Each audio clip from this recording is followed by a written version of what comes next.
1. Dan perkenalkan, nama saya Kristiana Tinoviko Lubika. Perkenalkan, nama saya Michelle Asut. Perkenalkan, nama saya Dede Putri. Perkenalkan, nama saya Muhammad Rizal. Perkenalkan, nama saya Adelina Mumbrasar. Perkenalkan, nama saya Rifki Kusuma. Perkenalkan, nama saya Angela Monsul. Perkenalkan, nama saya Inzilia Awan. Perkenalkan, nama saya Dinda Lima. Perkenalkan, nama saya Jody Terangan. Perkenalkan, nama saya Sitalia Pamalila. Perkenalkan, nama saya Aprilia Sumatanda. Perkenalkan, nama saya Rizaldi Bioyo.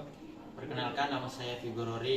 Perkenalkan, nama saya Sifria Sudir. Perkenalkan, nama saya Undi Lintamo. Baiklah, saat ini kelompok akan melakukan tindakan pemeriksaan Leopold 1 sampai 4 dengan mata kuliah yaitu keperawatan maternitas dan dosen pengampu Nerselvi Rumagit SKMS. Silakan masuk. Silakan duduk, Bapak dan Ibu.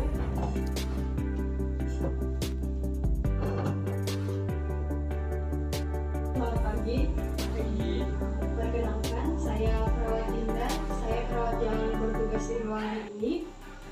Boleh tahu Ibu dan Bapak namanya siapa? Saya dan saya Vigo. Baik. Usia kehamilan Ibu berapa?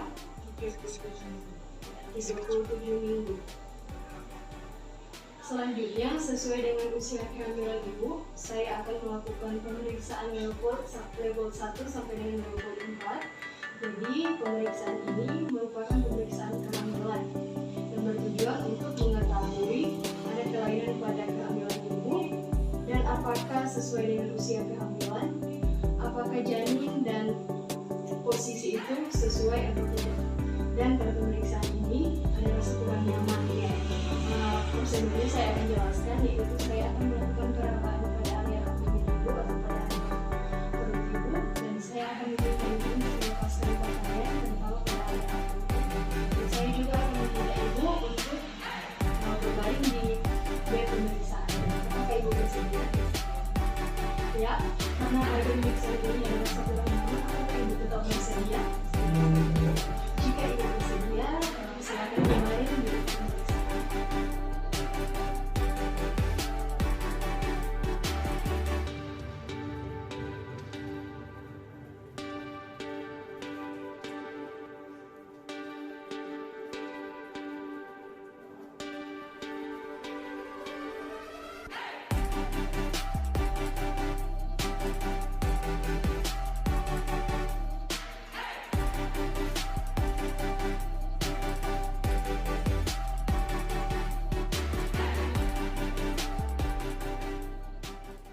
Jadi saat ini kami akan melakukan pemeriksaan Leopold dengan persiapan alat dan bahan yaitu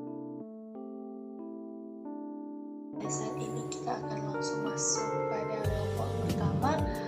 Pada tahap ini bertujuan untuk mengetahui bagian apa saja janin yang ada pada tinggi fundus uteri ibu.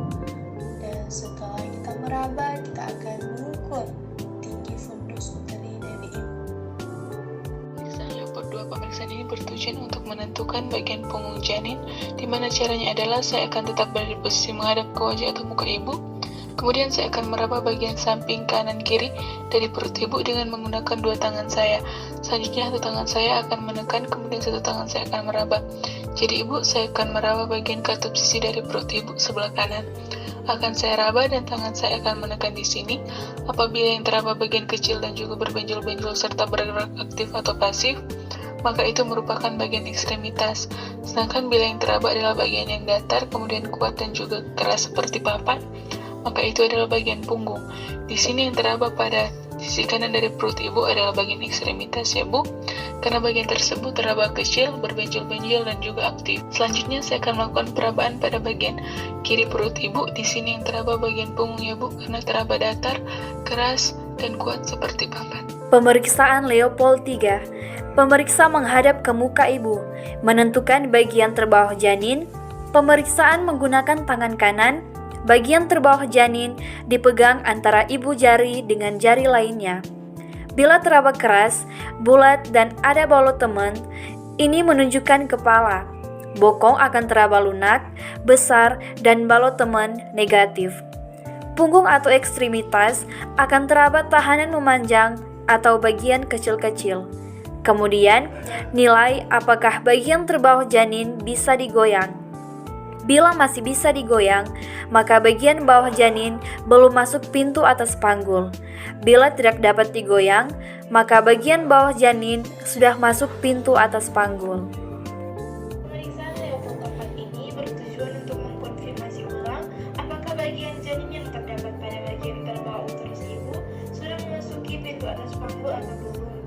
Di sini kedua telapak tangan saya akan diletakkan pada kedua sisi perut bagian terbawah uterus ibu.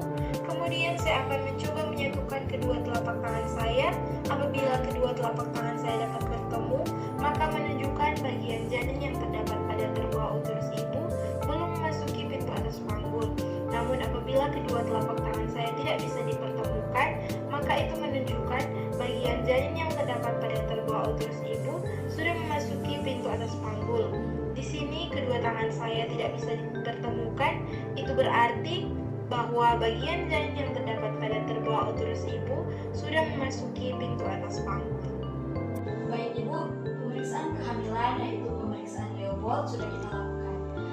Ada Leopold 1 sampai 4, di mana secara keseluruhan yang diperoleh usia kehamilan Ibu 37 minggu sesuai dengan yang Ibu sampaikan. Kemudian posisi Ibu normal dan tidak sungsang. Dan saya sarankan Ibu untuk terus mengkonsumsi makanan yang bergizi dan rajin berolahraga. Kemudian apabila ada keluhan segera datang kembali ke sini atau berkonsultasi di nomor yang sudah saya berikan tadi. Jika ada pertanyaan dipersilakan. Tidak ada. Baik, kalau tidak ada, terima kasih untuk kerjasamanya. Selamat siang. Nah, saat ini kita masuk dalam sesi dokumentasi.